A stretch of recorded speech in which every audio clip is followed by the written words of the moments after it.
Bonjour, on va terminer ce qu'on a déjà commencé.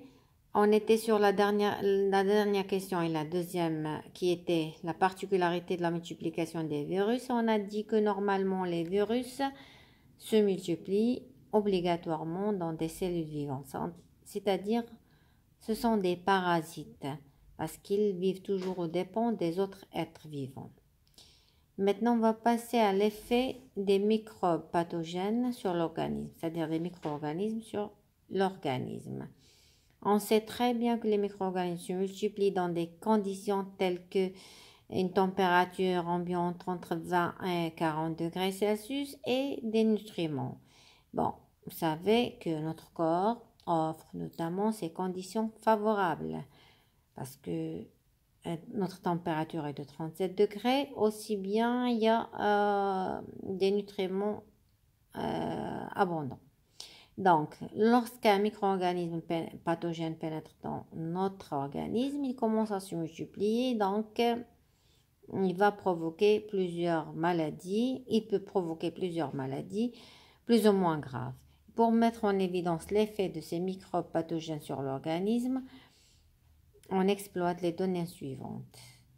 Donc, premier document, regardons là, ça nous présente la multiplication des bactéries. Vous savez, une bactérie, ça peut donner dans 20 à 30 minutes 2 bactéries et ainsi de suite. L'autre bactérie, ça va donner 2, etc. Donc, et voilà notre expérience. Là, vous voyez qu'on cultive des bactéries sur un milieu nutritif à 37 degrés. On compte régulièrement le nombre des bactéries pendant 8 heures et les résultats sont indiqués dans le tableau ci-dessous. Vous voyez là, ça dure l'expérience, il y avait 100 bactéries. Après 2 heures, ça devient 1000. Après 4 heures, ça devient 5000. Après 6 heures, ça devient 10 000. Et après, ça reste toujours, à 8 heures, ça reste toujours...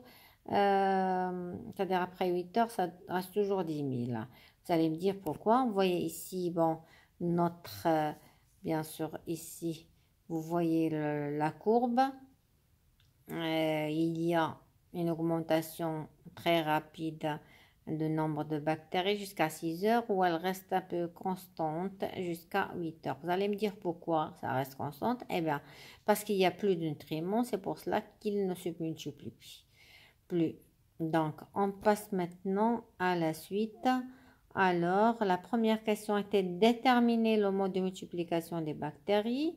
Deuxième question était, en vous basant sur la donnée 2, déterminer le nombre de bactéries en 2 heures, en 4 heures, en 6 heures. Et que peut-on déduire à la fin? C'est la dernière question. Donc, je vais vous laisser un peu de temps pour répondre à ces questions et je vais en revenir. D'accord?